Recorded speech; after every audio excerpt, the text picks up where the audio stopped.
देवतुल्य आइयो। माँ शक्ति। आज स्वाध्याय चिंतन का हमारा क्रमांक है 511। और आज हमारे बीच में आदरणीय श्री आर एन पांडे साहब, रिटायर्ड एडिशनल कमिश्नर के टेक्स्ट हैं। आपका जो विषय है आज है तैत्तरीयोपनिषद ब्रह्मानंद रघुवल्ली। इससे पूर्व भी आप अपना एक पार्ट इसका ले चुके हैं। शायद ये इस बार खत्म होगा या नेक्स्ट ईयर, नेक्स्ट पार्ट में खत्म होगा। और ज्यादा समय ना लेते हो, आदरणीय पांडे साहब से निवेदन करते हैं कि अपना उद्बोध जारी करें। आदरणीय पांडे। ओम। सर्वप्रथम गायत्री मंत्र का उच्चारण करते हैं। ओम भूर्भुवः स्वः तत्सवितुर्वरेण्यं भर्गो देवस्य धीमहि धियो यो नः प्रचोदयात्। दो वैदिक मंत्रों से मैं प्रार्थना करता हूं। ओम विश्वानि देव सवितर्दुरितानि पराशुभ यद्भद्रं तन्न आशुभ। ओम अग्ने नयसु पथाराये अस्मान् विश्वानि देव वयुनानि विद्वान् युयोध्यस्मज्जुहुराणमेनो भूयिष्ठान्ते नम उक्तिं विधेम। हे सकल जगत के उत्पादक प्रकाश स्वरूप परमात्मन, आप हमारी सारी बुराइयों को, दुर्व्यसनों को, आपत्तियों को दूर करें और जो कल्याणकारी हो वो हमको प्राप्त कराएं। ये सबसे अग्रणी अग्नि स्वरूप परमेश्वर, आप हमारे सारे कर्मों को जानते हैं। आप हमें सद्बुद्धि देते हुए समृद्धि को प्राप्त कराएं, सन्मार्ग पर ले चलते हुए हमें समृद्धि को प्राप्त कराएं, और इसमें जो भी बाधाएं आए वह आप दूर करें। हम आपको बार बार प्रणाम करते हैं। ओ सर्वप्रथम श्री अरविंद शर्मा जी का बहुत आभार, उनका बहुत बहुत धन्यवाद। उनके कारण यह स्वाध्याय गंगा प्रवाहित हो रही है, अनवरत चल रही है। इतने लंबे समय तक चलाए रखना वास्तव में बहुत ही दृढ़ इच्छा शक्ति है, प्रभु की कृपा है, उनकी सदगुरुदेव में बहुत ही निष्ठा है, उसका ही परिणाम है। और उसका परिणाम देखिए कि एक आदमी जब किसी सन्मार्ग पर चलने का दृढ़ इच्छा करता है और चलता है तो कितने लोगों को फायदा होता है। हम सब लोग जुड़े हुए हैं। मेरे जैसा व्यक्ति जो एक सेवानिवृत्ति के उपरांत एक एकांत की अपना जीवन व्यतीत कर रहा है, उसको भी पढ़ने का एक अवसर दिया अरविंद शर्मा जी के माध्यम से, मुझे प्रेरणा मिली मैं ग्रंथों को पढ़ूं। और पढ़ के ये भी बात है कि मैं आप जैसे विद्वानों के बीच में अपनी बात रखूं। मुझे ये नहीं कि मैं कोई ब्रह्मविद हूं या बहुत ही सात्विक प्रवृत्ति का हूं, एक साधारण रजोगुण वृत्ति का आदमी हूं, लेकिन शास्त्र ये कहता है कि नहीं, रास्ते पे लगा रहना चाहिए, अपने अपने कर्म करके इच्छा करते रहना चाहिए, भगवान पार करेंगे। तो इसी इच्छा से मैं इन सदग्रंथों का पढ़ता हूं और जो कुछ भी मुझे आता है वो आपके सामने रखता हूं। और इसके साथ ही साथ जो आप सब श्रोतागण हैं, वरिष्ठ श्रोतागण हैं और विद्वान श्रोतागण हैं, गुण ग्राहक हैं, उन सबका भी मैं अभिनंदन करता हूं, प्रणाम करता हूं कि आप लोगों के कारण मातृशक्ति जो जुड़ी रहती हैं, उन सबके कारण हम सबको प्रेरणा मिलती है और हम अपनी बात रखते हैं। आप इसको ग्रहण करते हैं, प्रशंसा भी करते हैं, भले ही वो सही है गलत है जो कुछ भी है, लेकिन उससे उत्साहवर्धन होता है। अस्तु, इसी प्रकरण में मैंने उपनिषदों की बात यहाँ पर, जैसे मैंने पिछली बार भी कहा था, जब यह स्वाध्याय सत्संग प्रारंभ हुआ था तो उपनिषदों के नाम से लोग नाम से परिचित थे, उनका अंदर कंटेंट क्या है उससे कम लोग परिचित। धीरे धीरे एक से एक विद्वान वक्ता इस मंच पर आते गए, उन्होंने अपने अपने वक्तव्य रखे और हम सब लोगों को उपनिषदों के कंटेंट से भी, जो उसमें सामग्री है, उससे भी अपरिचित कराया। इसी कड़ी में मैंने पिछली बार यह अनुरोध किया श्री अरविंद शर्मा जी से कि तैत्तिरीय उपनिषद पर कोई वक्तव्य नहीं हुआ है, तो उन्होंने मुझे सहमति दे दी, स्वीकृति।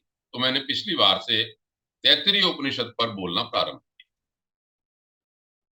साथियों, विद्वान श्रोतागण, जैसा कि मैं पिछली बार भी कह चुका हूं, कई बार भी कह चुका हूं, उपनिषद का एक संक्षिप्त अर्थ यह है कि पास में बैठना, या ऐसी विद्या जो ब्रह्म के पास ले जाती है, या सांसारिक संशयों को जो समाप्त कर देती है, विषण विनाश हो जाता है हमारी अविद्या का, समूल संशयों का समूल उच्छेद हो जाता है, उसको कहा उपनिषद। जो वेद वेदांग हैं, उनके बाद आरण्य ग्रंथ लिखे गए, ब्राह्मण ग्रंथ लिखे गए, उन्हीं में से उपासना कांड को, जो अपना ज्ञान कांड है, उसको निकाल लिया गया और उसको उपनिषद का नाम दिया गया। उपनिषदें बाद में बहुत बनी, बाद तक बनते रहे, सैकड़ों की तादाद में है, लेकिन 11 उपनिषदें मुख्य जैसे कही जाती हैं: ईश केन कठ, प्रश्न मुंडक मांडूक्य, ऐतरेय तैत्तिरीय, श्वेताश्वतर, छांदोग्य और बृहदारण्यक। इन्हीं में से एक उपनिषद है ये तैत्तिरीय, जिसको मैंने पिछली बार से वक्तव्य प्रारंभ किया था। तैत्तिरीय के बारे में मैंने बताया था कि तैत्तिरीय जो आरण्यक है, उसका 7वां, 8वां, 9वां अध्याय ही तैत्तिरीय उपनिषद कहा जाता है। यह भी बताया था कि तैत्तिरीय उपनिषद में 3 चैप्टर हैं। चैप्टर को यहाँ पर वल्लीस के नाम दिया गया। तो 3 चैप्टर हैं। पहला है शिक्षा वल्ली, जिस पर मैं बोल चुका हूं। दूसरा है ब्रह्मानंद वल्ली और तीसरा है भृगुवल्ली। आज मैं प्रयास करूंगा बोलने का, जितना भी मैं बोल सकता हूं। यदि रह जाएगा तो एक वक्तव्य और देंगे, और समेट जाएगा तो समेट जाएगा। जैसा मैंने कहा कि मेरे शैली में एक ये कमी रहती है कि मैं बहुत व्याख्या करके उसको नहीं बोल पाता किसी को इधर उधर से। कहानी की जो कंटेंट है, मेरा एक स्वभाव है कि जो कंटेंट शास्त्र जो कहता है वही मैं बात रखता हूँ। मेरे अपना कोई इसमें मत बहुत कम रहता है उसके अंदर। तो चलिए, और यह भी मैंने बताया था कि ये इसमें गद्यांश है, पद्यांश की मंत्र जैसे और जगह है, मंत्र न होकर गद्यांश में है। ये गद्यांश 75 गद्यांश हैं इसमें। शिक्षावल्ली में 12 अनुवाक हैं, सब चैप्टर्स जिसे बोलते हैं। ब्रह्मानंद वल्ली में 9 अनुवाक हैं और भृगुवल्ली में 10 अनुवाक। जब शिक्षावल्ली की, पहले इसका जो उपनिषद का जो शांति पाठ है वो मैंने बताया था कि शन्नो मित्रः शं वरुणः शन्नो भवत्वर्यमा शन्न इंद्रो बृहस्पतिः शन्नो विष्णुरुक्रमः नमो ब्रह्मणे नमस्ते वायो त्वमेव प्रत्यक्षं ब्रह्मासि त्वामेव प्रत्यक्षं ब्रह्म वदिष्यामि ऋतं वदिष्यामि सत्यं वदिष्यामि तन्माम अवतु अवतु वक्तारम अवतु माम अवतु वक्तारम। पिछली बार हमारे आदरणीय श्रोता श्री देवऋषि जी ने स्पष्ट कहा कि यह शांति पाठ जैसा ही है। जैसे हम शांति पाठ करते हैं, ओम देव शांति अंतरिक्षम शांति ही, तो शांति है वहां पर। यहाँ पर शम बोला गया। शम माने कल्याण करना। क्या क्या कहा गया? भिन्न शक्तियां हैं, जो देवता हैं वो कोई व्यक्ति नहीं है।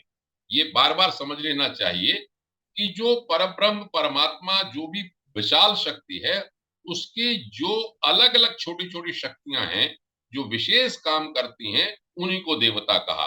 जैसे दिन और प्राण, दिन और प्राण, प्राण हमारे अंदर और दिन जो है वो समष्टि में। तो दिन और प्राण के जो अधिष्ठाता हैं वो मित्र देवता हैं। रात्रि समष्टि में, अपान हमारे अंदर, इसके अधिष्ठाता जो है वरुण देवता हैं। चक्षु जो हमारे अंदर, सूर्य मंडल बाहर, इसके अधिष्ठाता जो अर्यमा देवता हैं। हमारे शरीर में बल और भुजाओं के देवता जो इंद्र हैं। वाणी और बुद्धि के देवता जो बृहस्पति हैं। विशाल कदमों वाले त्रिविक्रम जो विष्णु हैं, वो हमारे लिए कल्याणकारी, सभी से कल्याण की कामना करते हैं। और उसके बाद ये करते हैं कि हे ब्रह्म, हम तुमको नमस्कार करते हैं। यहाँ पर वायु के रूप में कहा, नमस्ते वायु। वायु, आप साक्षात ब्रह्म हैं, हम आपको ब्रह्म ही बोलते हैं। सत्य भी हैं आप, ऋत भी हैं, आप मेरी रक्षा करें और मेरे आचार्य की रक्षा करें। यह यहाँ पर शांति पाठ। पिछली बार संक्षेप में यह बता दिया था शिक्षावल्ली में कि वेद वेदांग कैसे पढ़ने चाहिए, उनके वर्ण स्वर मात्रा इत्यादि का हमको ध्यान रखना चाहिए। उससे ओम की बात भी कहा कि ओम के बारे में सबसे ज्यादा ये कहा कि ओम का कितना महत्व है। ओम एक ऐसी विद्या है जो प्रत्यक्ष ब्रह्म है। और यह भी कहा कि कुछ मंत्र बताए कि हमें क्या क्या चीजें प्राप्त हों, हमें पशु प्राप्त हों, हमें क्या कहते हैं धन प्राप्त हो, हमको ब्रह्मचर्य वर्ष प्राप्त हो, फिर भूर्भुवः स्वः करके कुछ व्याहृतियों के बारे में कहा, मह के बारे में कहा। ओम के बारे में तो स्पष्ट रूप से 3-4 बातें इन्होंने ये कही थी पिछले शिक्षावल्ली में संक्षेप में, कि आचार्य ओम कह के उपदेश करते हैं, शस्त्र संधान करते हैं, जब क्षत्रिय लोग या ज्ञाता तो भी ओम शोम कहते हैं, सामवेद गाते हैं, अध्यर्यु जब यज्ञ करते हैं तो भी ओम कहते हैं। इसके बाद उन्होंने कहा कि भाई ब्रह्म को कैसे प्राप्त करना चाहिए। तो उन्होंने कहा जो भावना करते हैं हम वही हो जाते हैं। यादृशी भावना यस्य सिद्धिर्भवति तादृशी, ये दूसरी जगह का है, साधारण सी बात है, जैसा हो वे मन वैसा हमें दूसरी तरह से हमारा हो जाता है, जो उसी प्रकार हम हो जाते हैं वही हो जाते हैं।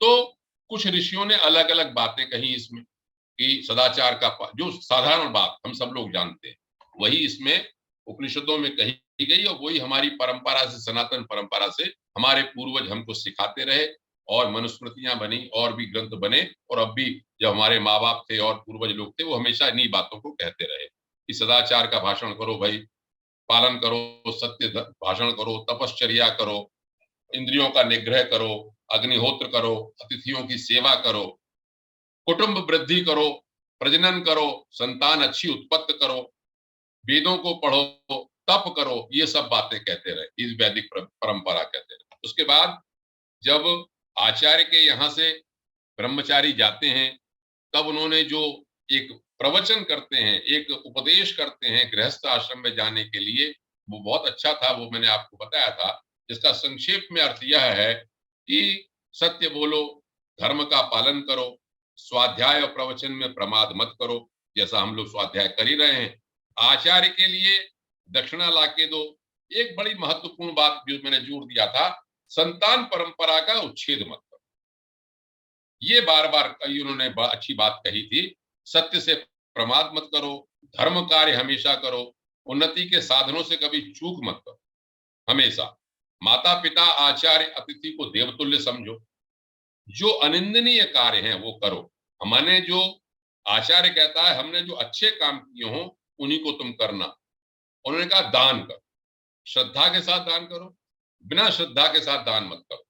अपनी आर्थिक स्थिति के अनुसार दान करो, ये भी कहा। लज्जा हो, भय हो, इसलिए भी दान करो, विवेक पूर्वक दान करो, ये भी कहा।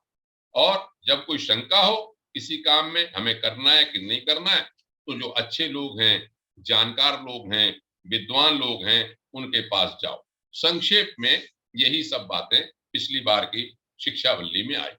अब हम ब्रह्मानंद वल्ली की ओर चलते हैं।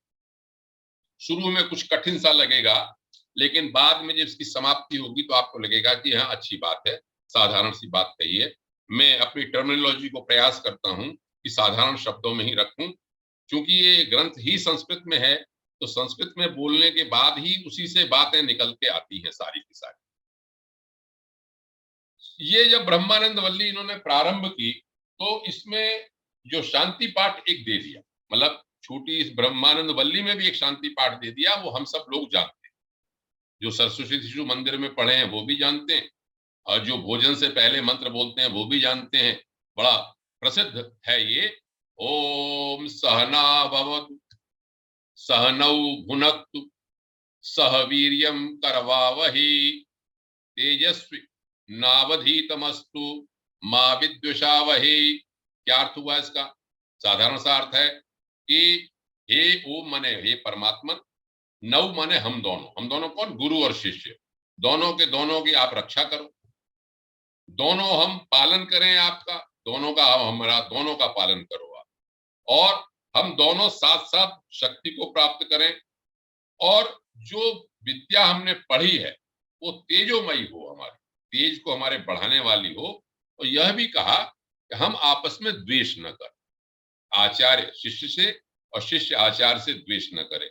ये इसमें है। क्योंकि इसमें भुनक्तु शब्द आता है, तो मुझे ऐसा लगता है इस भुनक्तु को देखकर ही, भुनक्तु माने होता है भोजन करना, हालांकि यहाँ पर है पालन करना, तो संभवतः यह परिपाटी चली कि भोजन से पहले इस मंत्र को कई जगह बोला जाता है। इस मंत्र चलिए, इतना शांति पाठ कह के ऋषि अब शुरू करता, ब्रह्म की बात आती है लौट फेर के आप सब देखेंगे कि उपनिषदों में जहां भी आएगा ब्रह्म की बात ही आएगी, विज्ञान वाली बात है।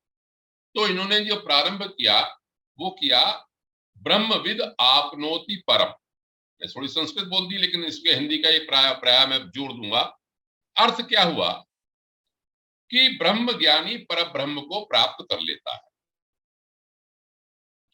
ये देखिए, संभवतः प्रश्नोपनिषद मैंने बोली कि नहीं बोली, तो उसमें भी प्रश्नोपनिषद में जो 6 ऋषि आते हैं, तो उसमें 6 ऋषि हैं, सत्यकाम, शुकेशा इत्यादि। वो कैसे हैं?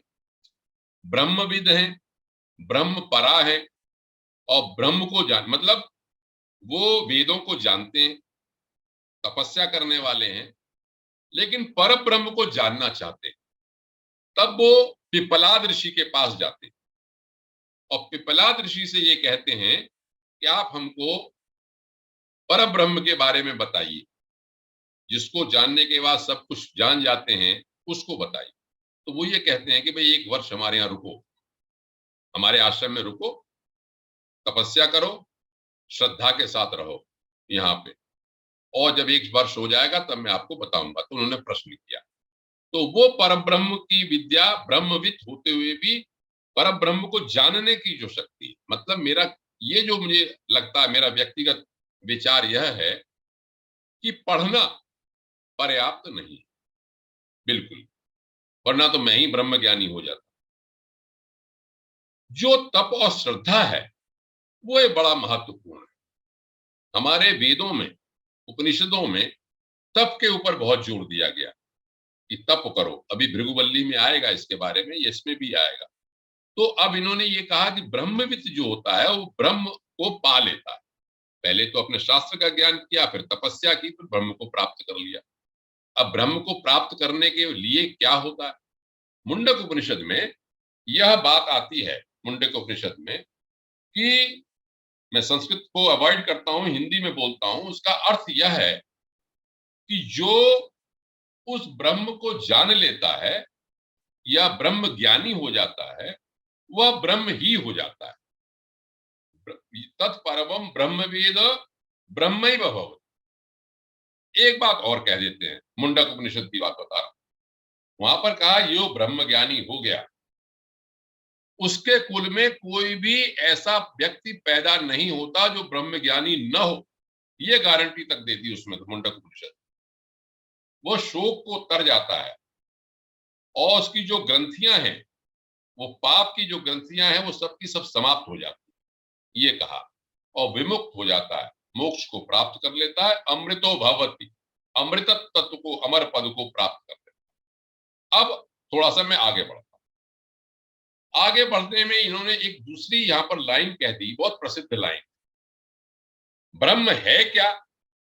सत्यम ज्ञानम अनंतम ब्रह्म। बहुत सरल शब्द हैं सबके सब, इसलिए मैं बोल रहा हूं कि वो सत्य है, ज्ञान है, अनंत। ये ब्रह्म की एक विशेषताएं बताई, और ये भी कहा कि वो गुफा के अंदर रहता है, उसको जो जान लेता है वह ब्रह्म के साथ रहते हुए सारे ही इच्छाओं का भोग कर लेता है, सारी इच्छाओं से प्राप्त होती है। यहाँ पर ये लिखा। अब यहाँ पर 2-3 बातें मैं इसमें थोड़े से व्याख्या करना चाहूंगा, आपको आगे बढ़ाना चाहूंगा इससे पहले। एक है सत्य की। सत्य प्रायः हम यह समझते हैं कि सत्य बोल। गीता में 3 तरह की बात कही तब की, शारीरिक भी कही, वाचिक भी कही, और मानसिक। अब सत्य की बात आती है। सत्य माने होता है, अगर इस उपनिषद के संदर्भ में देखें तो वह तत्व जिसकी सत्ता हमेशा बनी रहती है, उसे सत्य कहते हैं। सत्य है और ज्ञान स्वरूप है। अब मैं आपको सत्य के बारे में कुछ और ग्रंथों से थोड़े से उदाहरण देता हूं, जिससे कि मैं अपनी बात को समझा सकूं, या आप ये सब समझ सकें, हम सब लोग, कि सत्य की महत्ता क्या है। सत्य माने होता है जो यथार्थ है।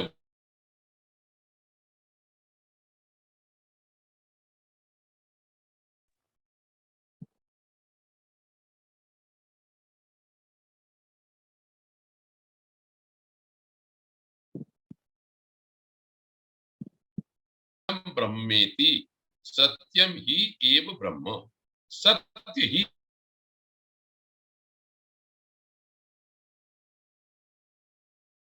जब शुरू में पैदा हुआ, सत्य के कारण ही हमारी ये सृष्टि बनी, ये भी एक जगह लिखा।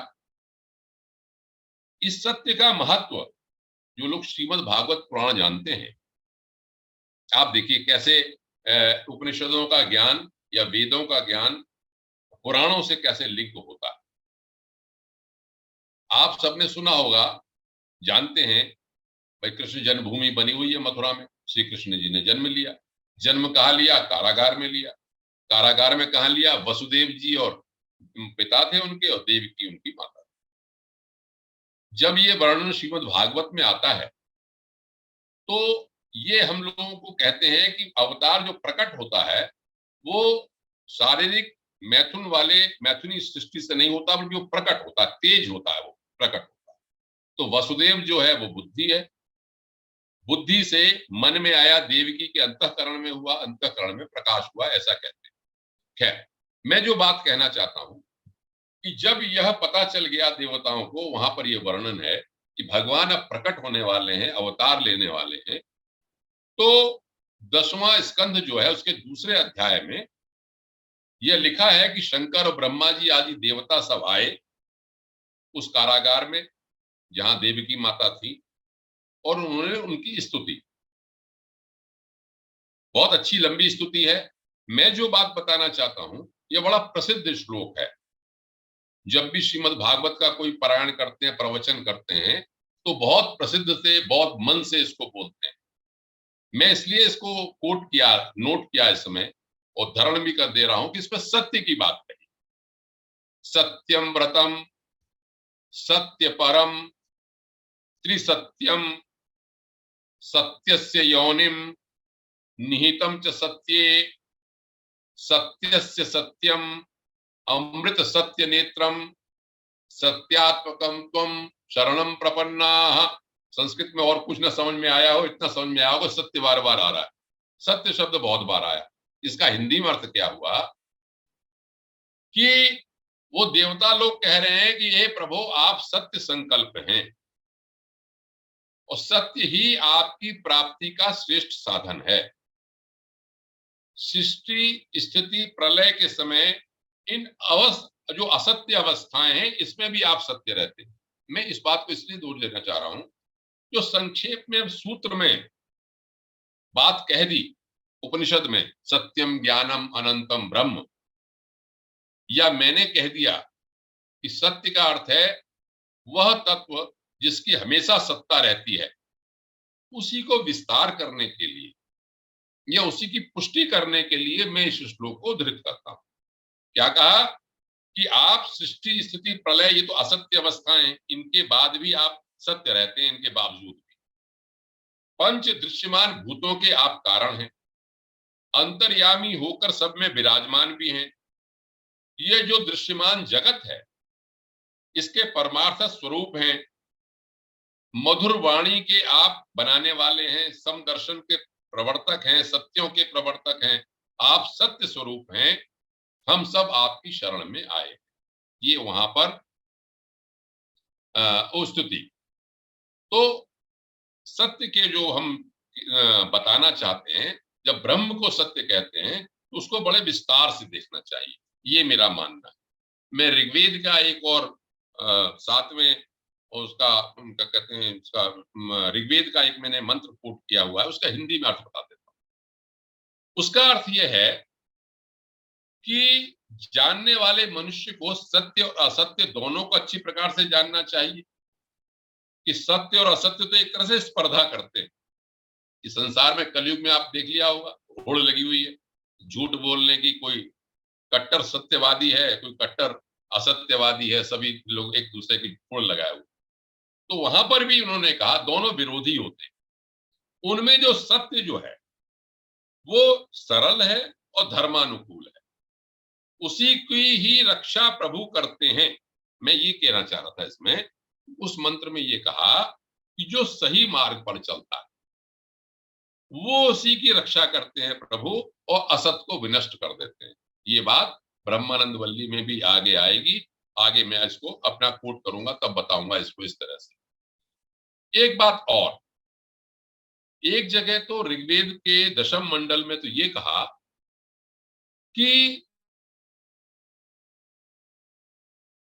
पृथ्वी जो है वो सत्य के द्वारा थामी गई, ऋषियों ने कहा इसको। और ये जो आकाश दिखाई पड़ता है, हमारा अंतरिक्ष, ये सूर्य के कारण स्तंभित है। तो सूर्य सौर मंडल में हम सब जानते हैं कि हमारा सब ब्रह्मांड मंडल उसी के आकर्षण से ही स्थित है। तो ऋषियों मुनियों ने उस समय भी सब जान के इस बात को लिख दिया कि सूर्य के कारण ये सब पूरा मंडल, अंतरिक्ष मंडल स्थित है, और भूमि जो है सत्य के कारण। सत्य के बारे में एक और प्रकरण में बताता हूं, थोड़ा सरल लगेगा। महाभारत का प्रकरण। जब ये महाभारत युद्ध लगा धृतराष्ट्र को होने को है, तो काफी प्रयास हो गए। तो उन्होंने संजय को भेजा कि जाओ भाई, उनको समझाओ, जाके उनका मन लेके आओ, क्या मन है किनका, पांडवों। तो संजय वहां गए, और संजय जब वहां गए तो उन्होंने कहा कि भाई, ये कहा कि युद्ध, तो उन्होंने जब देखा कि पांडव लोग तो बिल्कुल ही युद्ध के उसमें है कि उनके साथ बहुत अन्याय हुआ है, अब वो पीछे हटने वाले नहीं है, क्योंकि उन्होंने जो चीज मांगी थी, जितना भी कृष्ण ने कहा था, वो सब कुछ नहीं मांगा इन्होंने, 5 गांव भी नहीं दी। तो वहां पर ये वर्णन है कि संजय सारी बात सुन के आए, और रात हो गई थी। तो धृतराष्ट्र के राजमहल में आए, और राजमहल में आके उन्हें प्रणाम किया कि महाराज मैं आ गया हूं, और मैं जो कुछ उनके, क्या बात, उनकी जो कुछ बात हुई है, मैं राज दरबार में कल बताऊंगा। तो वहां पर यह वर्णन है महाभारत में कि धृतराष्ट्र ने संजय के जब मूड को देखा, उसकी स्थिति देखी, तो वो डर गए। उन्होंने कहा कुछ गड़बड़ है मां। उन्हें चैन नहीं पड़ा। उन्होंने विदुर जी पे रात में खबर भेज दी कि विदुर भाई आओ। विदुर आए, क्या महाराज बात है। तो उन्होंने कहा, संजय आया था, संजय ने तो ये कहा, मैं तो भेजा था पांडवों के पास। उन्होंने कहा उनका संदेश तो मैं राज दरबार में सुनाऊं, भरे दरबार में सुनाऊं, क्योंकि आप महाराजा के रूप में हैं, उन्होंने महाराजा के लिए संदेश दिया है। अब क्या बात है। विदुर तो समझ गए, बहुत समझदार थे। तो वहां पर जो ये पर्व है विदुर का, जो एक 33 से लेके 40 उद्योग पर्व में 33 से लेके 40 तक के अध्याय जो है, वो विदुर नीति के संबंध में माने जाते हैं। कभी अब मौका लगेगा तो मैं विदुर नीति के ऊपर ही ये जो अध्याय है, इतने मैं उस पर बोल दूंगा कि विदुर नीति क्या चीज। महाभारत में इसे विदुर नीति के नाम से जाना जाता है। और उन्होंने समझाया, बहुत सारी चीजें समझाई अच्छी अच्छी। मैं जो बात कहना चाह रहा हूँ वो थोड़ी कथानक जानबूझ के मैं ला रहा हूं, इसलिए कि बहुत कठिन बात न लगे, उपनिषद की थोड़ी कथानक की बात किया जाए। लेकिन धृतराष्ट्र को समझ में नहीं आया। तो उन्होंने कहा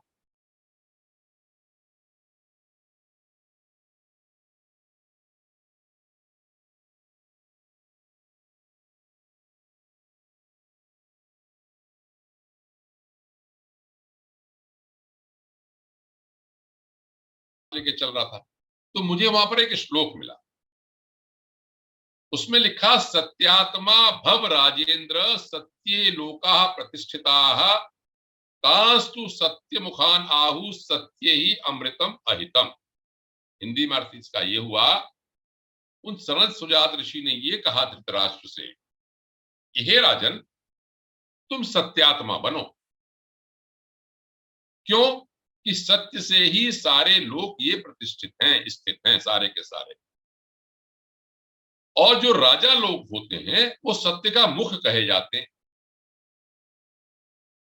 और जो अहितकारी है, जो अमृत तत्व है, हितकारी तत्व, अमृत तत्व है, वो सत्य में स्थित है। तो ये तो सत्य की यहां पर महत्ता बताई गई है। इसी तरह से शांति पर्व में भी बहुत सारे वर्णन है कि मैं थोड़ा थोड़ा कोट कर रहा हूं। मैं शांति पर्व में क्या हुआ कि युधिष्ठिर भीष्म जो सरसैया पे लेटे हैं, वहां से तरह तरह का उपदेश उनसे प्राप्त कर रहे हैं। तो उन्होंने ये कहा, एक प्रश्न किया कि धर्म अधर्म, शुभाशुभ, कर्म फल को भोगना, इनके बारे में आप बताइए कुछ भी। तो उन्होंने क्या कहा कि मैं आपको एक कथानक सुनाता हूं। क्या कथानक सुनाई इन्होंने? ये कहा भीष्म जी ने कि इसी तरह के प्रश्न जैसे तुम मेरे से कर रहे हो, ऐसे ही भृगु ऋषि से भरद्वाज जी ने प्रश्न किए। तो भृगु ने उत्तर दिया था। उत्तर तो बहुत लंबे चौड़े हैं, लेकिन मैं सत्य की बात पे आता हूं। सत्य के ही इसमें कोट कर रखे हैं, मैंने थोड़ा संकलन किए हैं। भृगु ने ये कहा, जो बात उपनिषद में कही वही मैं बता रहा हूं, किस तरह से बाहर के बाद के धार्मिक ग्रंथों ने भी उनकी पुष्टि की है, उनकी व्याख्या की तरह से। सत्यम ब्रह्म तपः सत्यम, सत्यम विषयते प्रजाः, सत्येन धार्यते लोकः, स्वर्गम सत्येन गच्छति। क्या अर्थ हुआ इसका हिंदी में? भृगु कहते हैं भारद्वाज ऋषि से कि हे मुनि भारद्वाज, सत्य ही ब्रह्म है, सत्य ही तप है, सत्य ही प्रजा की सृष्टि करता है, सत्य के आधार पर ही संसार टिका हुआ है, सत्य के प्रभाव से ही मनुष्य स्वर्ग में जाता है, और असत्य जो है वो अंधकार का रूप है। इतनी बात उनको समझा देते हैं और ये कहते हैं तत्र, इसलिए यत सत्यम सधर्मो, जो यहां पर सत्य है वही धर्म है, जो धर्म है वही प्रकाश है, जो प्रकाश है वही सुख है।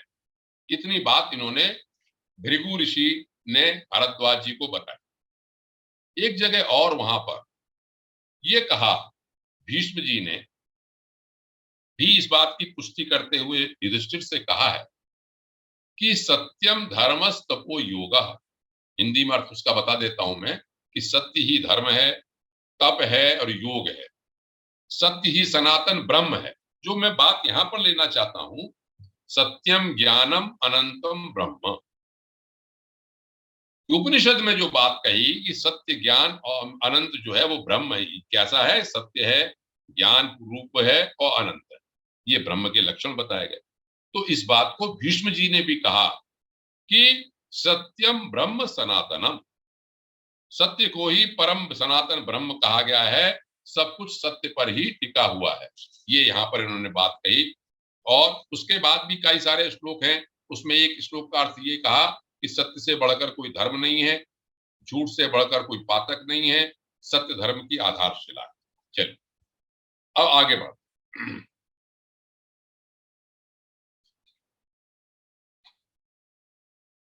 चलते चलते एक बात ये बता दूं जो मुझे अभी सामने मेरे रखी हुई है कि ऋग्वेद में तो ये कहा त्वम ही सत्यो मघवन, हे भगवान आप ही सत्य हैं, ये भी लिखा है। और इस सत्य के बल से ही प्रभु का स्तवन होगा, प्रभु के स्तवन के लिए भी सत्य का बल चाहिए। अब मैं आता हूं इस बात पे बृहदारण्यक उपनिषद के ऊपर। बृहदारण्यक उपनिषद में भी यह कहा कि सत्यम ब्रह्मेति, जो पहले हम शिक्षा वल्ली में ये कह के आए कि एशो अंतर हृदय आकाशः, ये जो बताया था कि इंद्र योनि से यहां से लेके और जहां कपाल का ब्रह्मरंध्र है उस जगह तक जो आकाश है इसे हृदयाकाश कहा गया। तो हृदयाकाश के लिए कहा कि यहीं पर ब्रह्म रहता है, सत्यम ब्रह्म, ये ब्रह्म यहां पर ही है। अब बड़ी एक इंटरेस्टिंग व्याख्या सत्य शब्द की कही बृहदारण्यक में, उस सत्य को तोड़ दिया तीन तरह से, स, ती और यम। यहां पर यह कहा कि यह सत्य तीन अक्षर वाला नाम, स तो एक अक्षर है, ती दूसरा अक्षर है। मैं थोड़ी सत्य की व्याख्या में आज मेरे पास थोड़े संकलन थे, इसलिए मैं आपके सामने रखना चाहता हूं कि सत्य को ग्रंथ किस तरह से देखते हैं। और यम एक अक्षर है। और यहां पर एक बात ये कह दी कि जो पहला अक्षर है वो है सही है, सत्य है, और जो दूसरा अक्षर जो यम है वो भी अक्षर सही है, और बीच में अनृत है, तो ईकार है, इसका ईकार काम कला का प्रतीक होता है। तो उन्होंने कहा इसलिए सत्य ऐसा शब्द बनाया गया है कि ये दोनों तरफ से सत्य से ही संबंधित है और बीच में असत्य है। इसलिए ये जो ब्रह्म है शुरू में आखिर में सभी सत्य है, बीच में जो जगत दिखाई पड़ता है वो आपको अस्थिर जरूर है, लेकिन ये इसी ब्रह्म का ही रूप। चलिए, अब बात आती है आगे। आगे ये क्या कहते हैं, यो वेद निहितम गुहायाम परमे व्योमन, जो इस गुफा में स्थित परमात्मा को, पर ब्रह्म को जान लेता है, वह उस परम ब्रह्म के साथ सारे आनंद उठाता है। अब इस अंतर हृदय को भी समझ लीजिए थोड़ा सा। अंतर हृदय में यहां पर क्या कहते हैं, ये उपनिषदों में कहा कि 3 तरह का आकाश, एक अंतर हृदय, एक भूताकाश है, मतलब सारे संसार में जितना भी आकाश में जगह है, और एक देहाकाश है जिसमें देह के अंदर परमात्मा रहते हैं। और इन्होंने ये कहा उपनिषद में, बृहदारण्यक उपनिषद में बोला कि पुरुष के बाहर जो आकाश है और पुरुष से जो बाहर आकाश है वही है जो पुरुष के भीतर है। मतलब क्या कि जो हृदयाकाश है और जो शरीर में आकाश है, 3 तरह की जो जगह जहां पर बताते हैं परमात्मा, तीनों के तीनों अभेद हैं। इन दिनों में कोई अंतर नहीं है, तीनों के तीनों किसी भी रास्ते से, किसी भी मार्ग से आप ब्रह्म को प्राप्त कर सकते हैं, यह कहा। एक चीज और, जब हृदय की बात कही तो एक बड़ी इंटरेस्टिंग बात शायद आप लोग जानते भी हों, वो मैं आपके सामने रखता हूं। बृहदारण्यक उपनिषद ने हृदय के बारे में क्या कहा, मैं जैसे शायद पहले किसी वक्तव्य में अपने कह चुका हूं, यहां शब्द आया गुहा, गुफा। मैंने कहा था गुफा वाली माता तेरी सदा ही जय, एक बार कहा था। इस गुहा का वेदों को जब मैंने रिसर्च किया इसी दृष्टि से, तो शुरू के जो वेद हैं ऋग्वेद, उसमें गुहा शब्द का ज्यादा प्रयोग है। फिर धीरे धीरे उसको हृत शब्द से प्रयोग करने लगे और बाद में उसको हृदय से प्रयोग करने लगे। अब हृदय को हम हार्ट कहते हैं, हार्ट, तो उसका भी एक रूपांतरण हो गया। और हृदय का हमने जो अनाहत जो नाद है, चक्र है, उसको भी हृदय वाला कहते हैं। और जो मैंने अभी बताया कि कंठ में इंद्र योनि से लेके यहां तक जितना स्थान है उसे भी हृदय आकाश कहते हैं। चलिए, जो बात मैं आपको बताने जा रहा हूं वो इंटरेस्टिंग इसलिए है कि एक जगह बृहदारण्यक उपनिषद में हृदय की परिभाषा की। परिभाषा क्या है, री और द और य के तीनों शब्द बताए।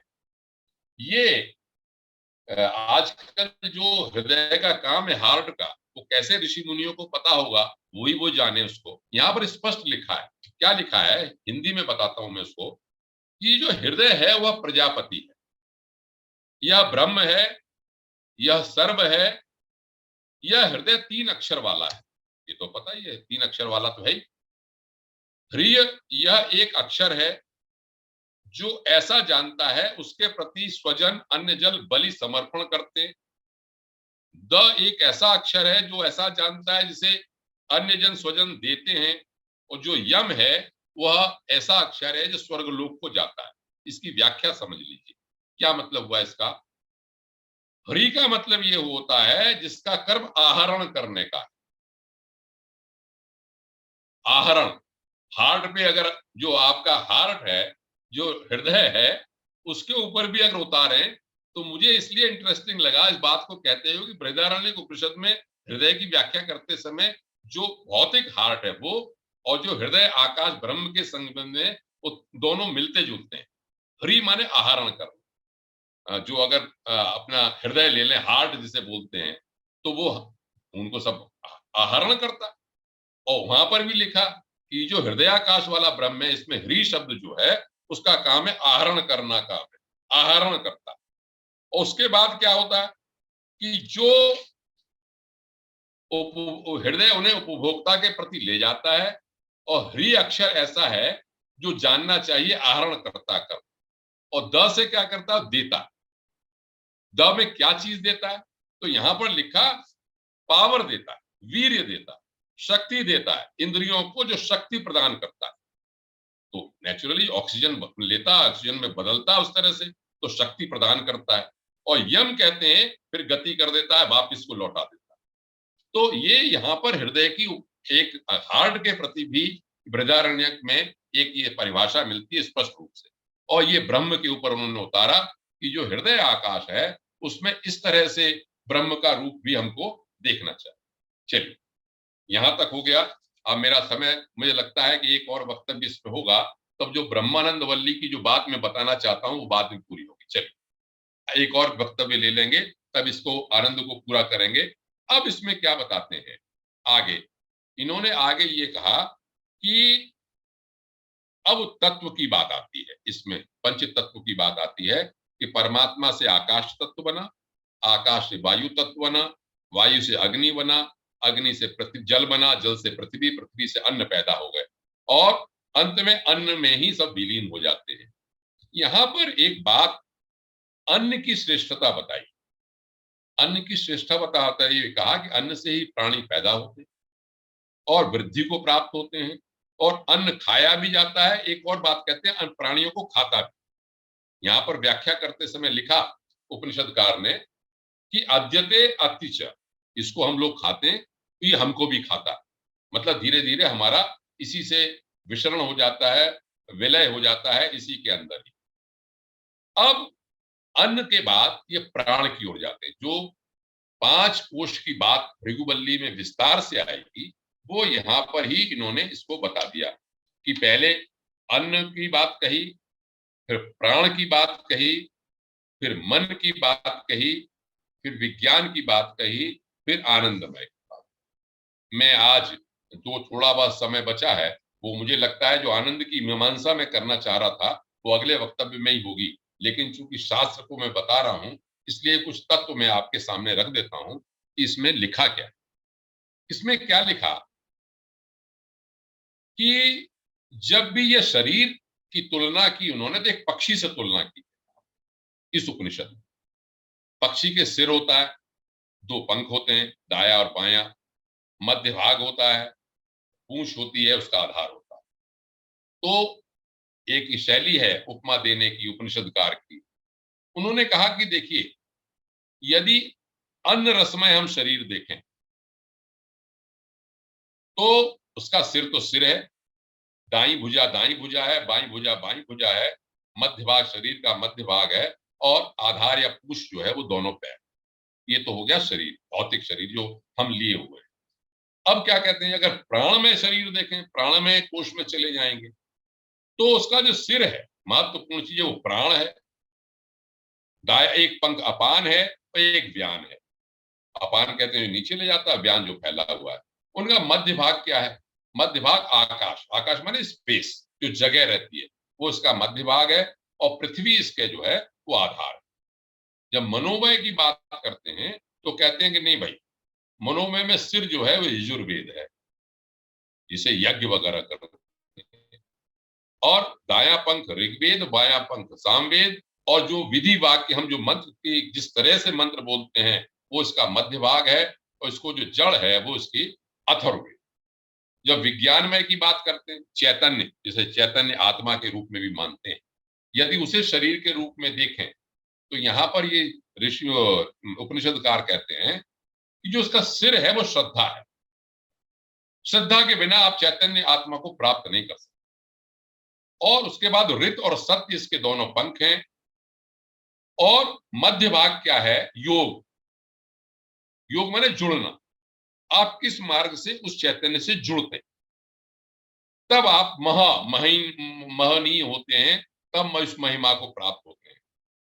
अब जब इसके ऊपर उठ जाते हैं कि आनंदमय कोश को यदि शरीर के रूप में वर्णन करें, तब वो कहते हैं देखो भाई, प्रिय सिर जो है बहुत प्रिय लगता है, मोद और प्रमोद ये इसके पंख हैं, आनंद इसका मध्य भाग है, आनंद में ही रहता है, और उसका आधार क्या है, वो ब्रह्म ही आधार है।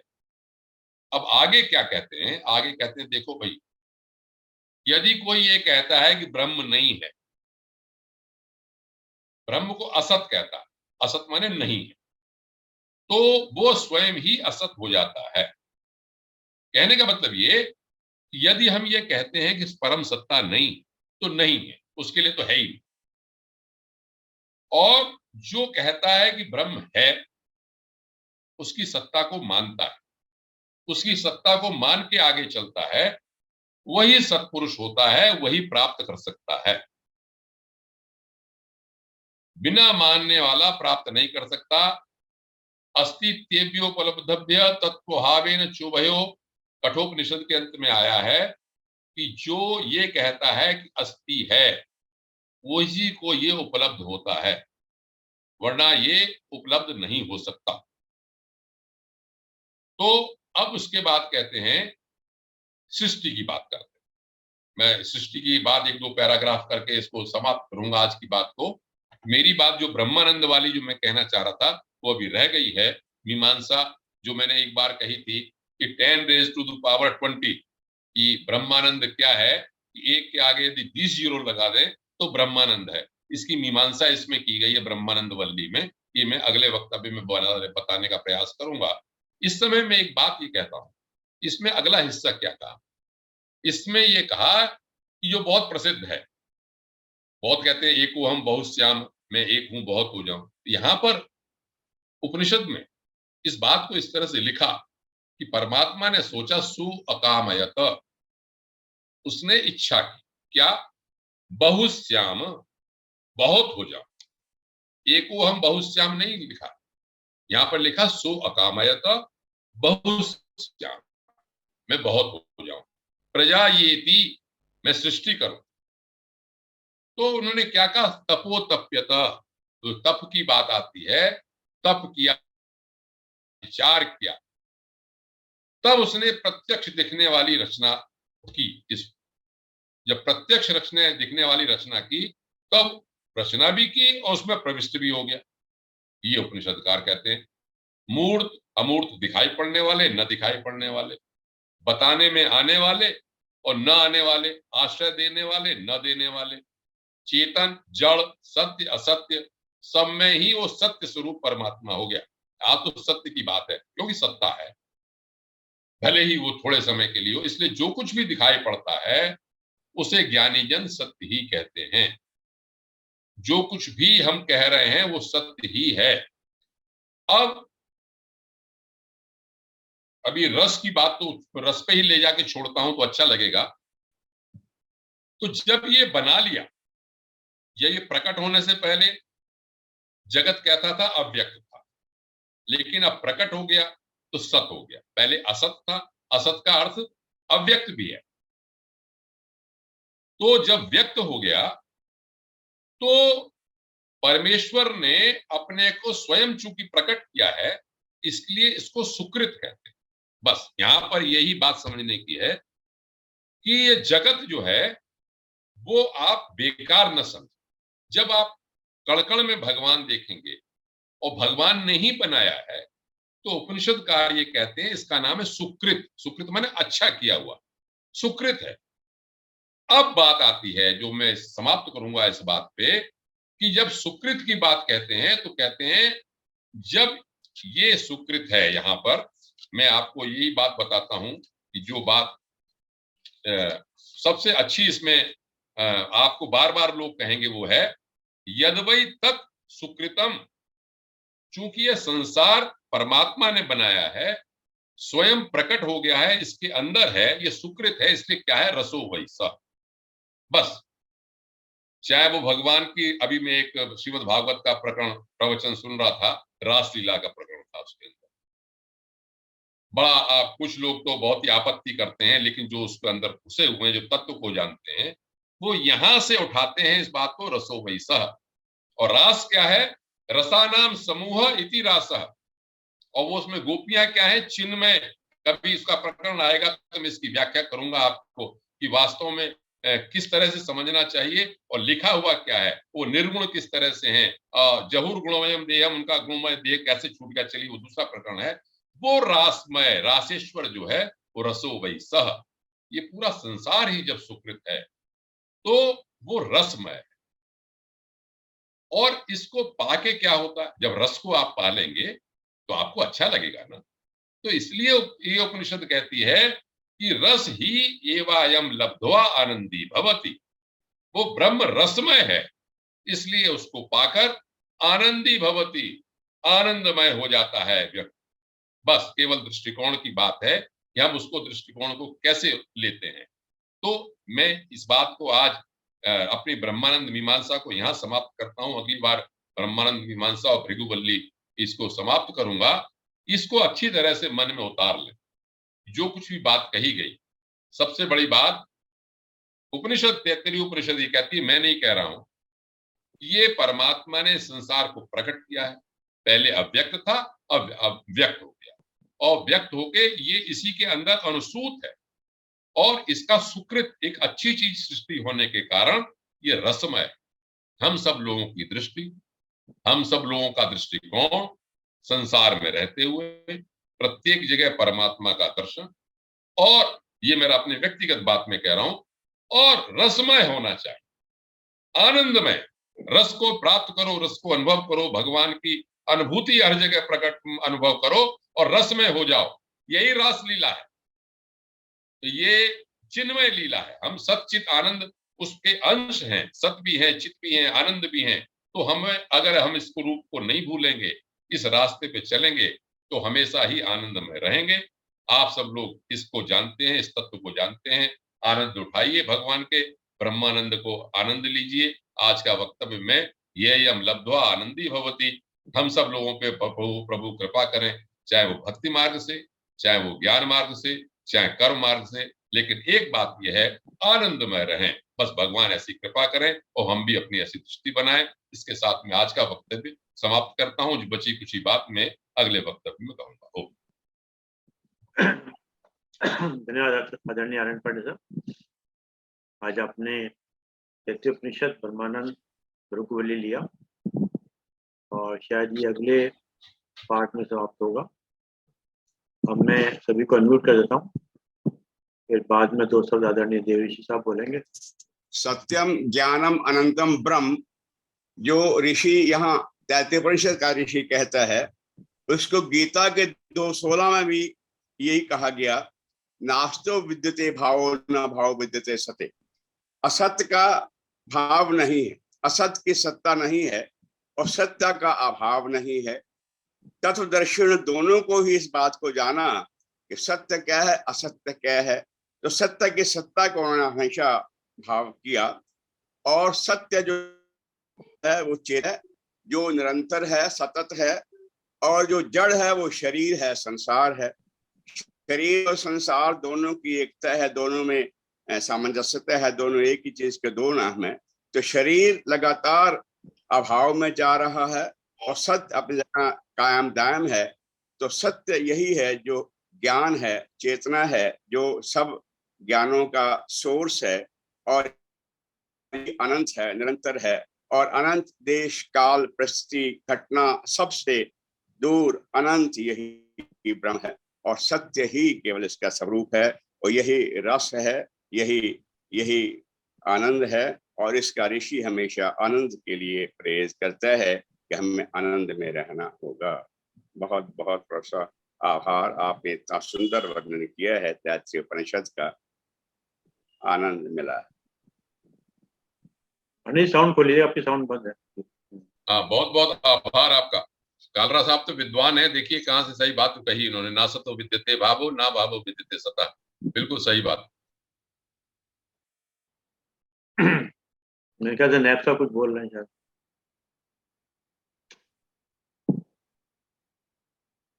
अब ये हो नहीं सकता कि नैप साहब कुछ ना बोले, पांडे जी बोलिए। वो आप कह रहे हैं तो जरूर मुझे आशीर्वाद दें। नहीं, मैं सोच रहा था कि तैत्तिरीय उपनिषद के बारे में इन्होंने पिछली बार शिक्षावल्ली के बारे में बताया, इस बार ब्रह्मानंद में मीमांसा, और थोड़ा बहुत भृगुवल्ली के भी उन्होंने टच किया। आज उपनिषद के बारे में दरअसल ये उद्बोधन से पहले भी चर्चा हो रही थी कि संस्कृत में बहुत है, तो उसको किस तरीके से कम्युनिकेट किया जाए। तो मुझे लगता है जहां तक समझने वालों के समझ, मतलब हम लोग को ग्रहण करने में अगर थोड़ी बहुत परेशानी है, उसको तो ये सहज बना रहे हैं, लेकिन उसको सहज बनाने के लिए, सुलभ बनाने के लिए, हम लोग की समझ तक लाने के लिए उसको कितनी मेहनत करते हैं। मैं इनका देख रहा था कि थ्रू आउट उसमें कह रहे थे मैं इस चीज को लाऊंगा, इसको मैं तब करूंगा, इसके मैं ये सबसे बढ़िया बात ये है।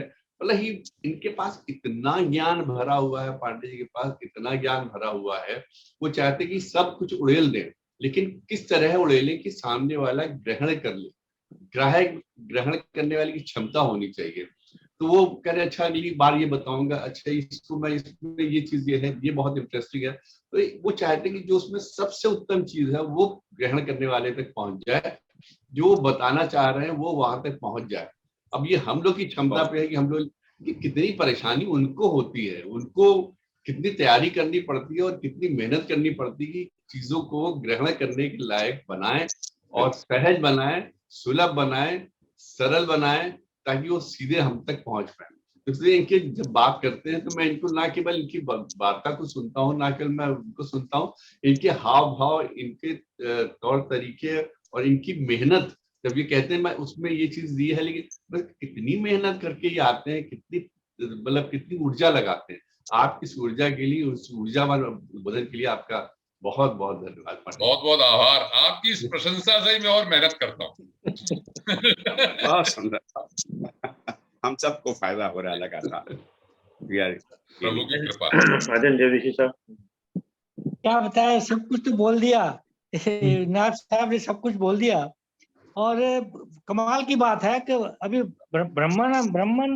ब्रह्मानंद वल्ली को अभी शुरू नहीं किया इन्होंने, उसकी पृष्ठभूमि यही बना रहे हैं। वो इसलिए बना रहे हैं कि वो इतना समझने के लिए ये सब चीजें उन्होंने बतानी है। कमाल है, वेदों से लेके उपनिषद, गीता, भागवत, महाभारत, और कितने उपनिषदों के बारे में इन्होंने एक एक बात बताया। सत्य क्या है, सत्य में ये तो कमाल की बात है। कुछ मतलब इसको बयान करना ही बहुत मुश्किल है। सत्यम ज्ञानम अनंतम ब्रह्म में तो ये तो अब यहाँ से शुरू करके सत्य क्या है, सत्य की परिभाषाएं कितनी दी है उन्होंने। सत्यम ब्रह्मन सनातन, सत्यम ब्रह्म, सब मतलब इसको जैसे बिल्कुल नायब साहब ने कहा कि ये किस तरह हमारे दिमागों में ये ताकि हम सरल बनाए, किस तरह कराएं। और आनंद से शुरू करके आनंद से ही खत्म कर रहे हैं। ये सुकृति जो बताया वो ये बड़ा गजब की बात बताई है। और मनुष्य ब्रह्म, एक और बड़ी अच्छी बात बताई कि ब्रह्म ज्ञानी का परिवार जो होता है, उसके जो कुटुंब होता है वो सभी ब्रह्म ज्ञानी। और ये बहुत गजब की बात बताई। एक बार ब्रह्म का आभास होने से, ब्रह्म ज्ञानी होने से, एक बात थोड़ी सी और पांडे जी पूछ रहे हैं, आप बोले सत्य ही ब्रह्म है, और आपने रिवर्स नहीं बोला कि ब्रह्म ही सत्य है। ये भी तो सही है ना, ये भी तो एक सत्य ही ब्रह्म है और ब्रह्म ही सत्य है। ये बात आपने कही नहीं, लेकिन ये समझे, अंडरस्टूड है ये भी। बिल्कुल। और ब्रह्म की चूंकि सत्ता है सब जगह हमेशा, इसलिए ब्रह्म सत्य है।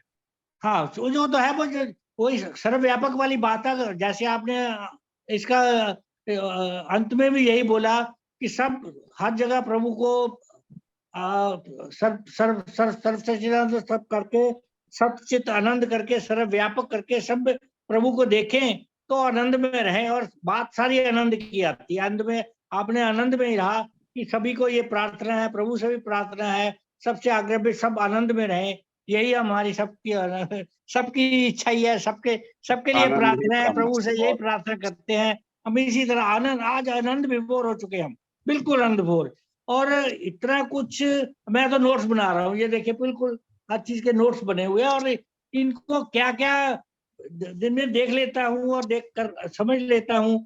और दिमाग में कितना भूसा भरा है उसको निकालने के लिए ये अंत में अंदर भरता हूँ। आनंद विभोर हो गए हम। और जो नायब साहब ने कहा और डॉक्टर साहब ने कहा, तो काला साहब ने कहा, और कोई कह नहीं सकता, पूरा बयान नहीं कर सकता कि हम कैसे फील कर रहे हैं। आपके कितने हम थैंकफुलनेस है, तो कि इसका आभार करना बड़ा मुश्किल है। बहुत बहुत धन्यवाद आपका। प्रभु आपको अच्छा स्वास्थ्य दे, और इसी तरह आप ज्ञानवर्धक हमें करते रहिए। बहुत बहुत धन्यवाद आपका। आपका बहुत बहुत आभार सभी का, नायब साहब का, कालरा साहब का, अरविंद जी का, चौधरी साहब का, सुनने वाले सभी लोगों को बहुत बहुत धन्यवाद आदरणीय जगदीशी साहब, धन्यवाद आदरणीय आनंद पांडे साहब, आपने समय निकाल के समय दिया। और जैसा कि एक विचार के साथ और 3 बार ओम के साथ अपनी बात समाप्त करते हैं। आज का विचार, ज्ञान वास्तविकता में उस वक्त शक्ति विहीन हो जाता है जब वह सिर्फ दूसरों को प्रवचन देने तक सीमित रह जाए। ज्ञान वास्तविकता में उस वक्त शक्ति विहीन हो जाता है जब वह सिर्फ दूसरों को प्रवचन देने तक ही सीमित रह जाए।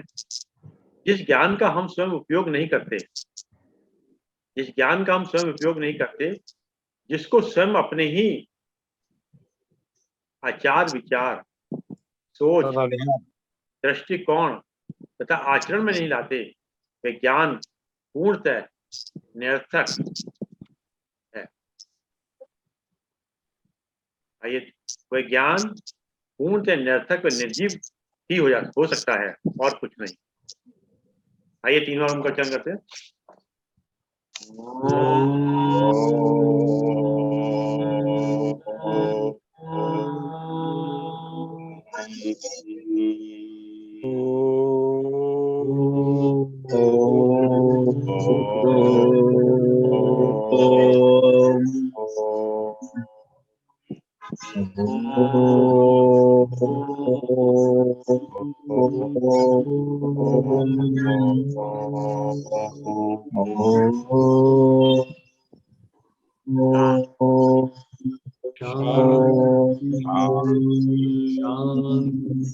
शांति शांति शांति शांति शांति।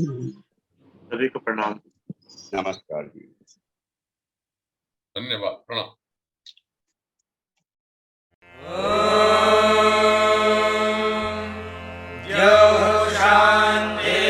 शान्तिरन्तरिक्षं शान्तिः पृथिवी शान्तिरापः शान्तिरोषधयः